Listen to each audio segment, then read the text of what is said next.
ครับสวัสดีเนาะพบกับไฟมือคนดีคนเดิมกับจานเวียงไปจับกล้องมือกล้องวันนี้เขาแต่งชุดท่านประธานบริษัทประธานบริษัทไปนะเขาจะไปโฮมเขาเนาะเขาเบิ่งว่าเขาโฮมเขาจะได้อันนี้ก็เป็นวิธีชีวิตของชาวสัญบุรีเนาะนั่งย่างนะแม่ตากล้องเขาก็ได้นี่เขาแต่งตัวเป็นท่านประธานเกี่ยวเขานะครับซุ้งทักไรนี่ก็คือกองเขาเนาะนี่เป็นกองเขาสวาพันผ่านเป็นยังไงบ้างรสชาติโอ้ยชิว ชิว ๆแล้ว เบิ้ลเหรอวะนี่ก็คือพวกหน้าเขาเนาะบรรยากาศก็คือดีได้จะสีได้จากเป่าเนาะอันนี้เป็นปีที่3มีเอาเฮ็ดนาคนเฮาก็คือว่ามาไล่เขาชุ่มปวนมื้อนี้ก็น่าหาแล้วก่อนช่วย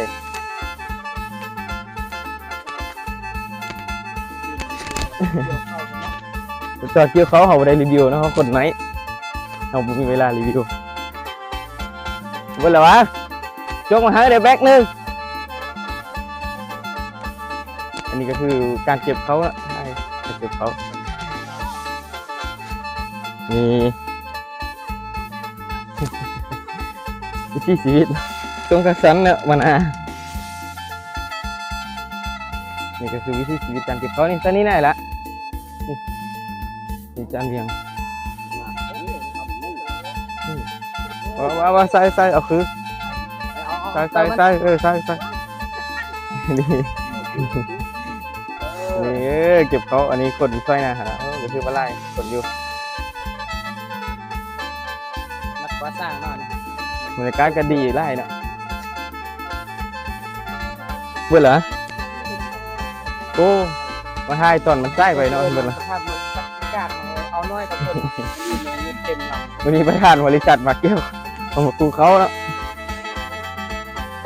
โอ้ยหนักเฮเขากะว่ามือนี้ได้10 เป้ากับพ่อเจ้าแล้วเนาะไอ้หีบแบกเขาเนาะตอนนี้เนาะ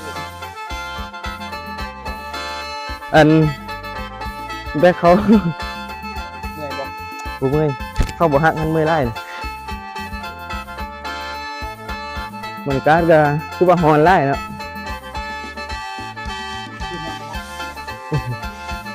ก็คือนั่งกินเบียร์วันนี้ก็เป็นมือวันที่ยังเดียวที่12 เดือน 10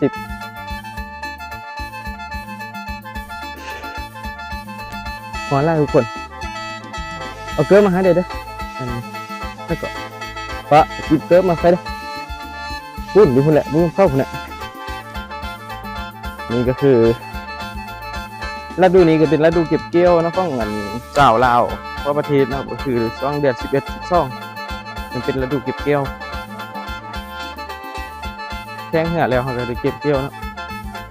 บุญช่วงเหือจบไปพี่หอยแล้วผู้ใดอยากบ่เห็นคลิปต้องเหือก็ฝากติดตามได้เด้อ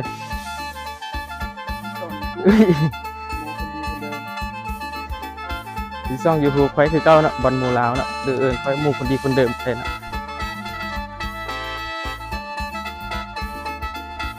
ถึงวันนี้เขาก็ฮอดกองฟ้อนเขาแล้ว อันนี้จะเป็นกองเขาเนาะนี่อันนี้จะเป็นกองเขาเขา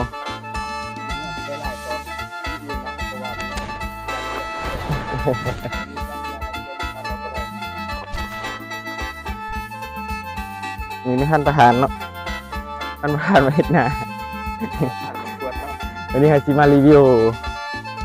บรรยากาศหน้าเขาเนาะก็คือว่างานสวยงามน้ำตาได้จัดเรียงเจ้าก่าว่ามื้อนี้ได้จักเป่าเนาะ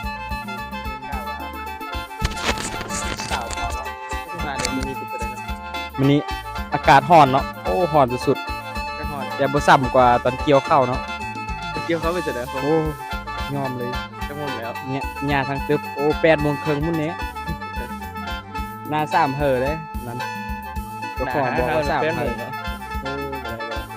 เอาไปรีวิวเที่ยงก่อนดีกว่านะคนงานเนาะเราจะไปสัมภาษณ์ผู้มาเฮ็ดเรื่องเสื้อเฮาเนาะเพราะแม่พี่น้องเฮานี่แหละจะได้ ก็ต้องคือว่าหอนไล่อันจะเป็นข้าวปีเนาะอันนี้จะเป็นข้าวเจ้า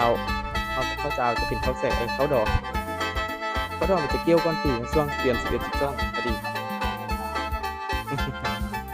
นี่คือรีวิวเที่ยงนะ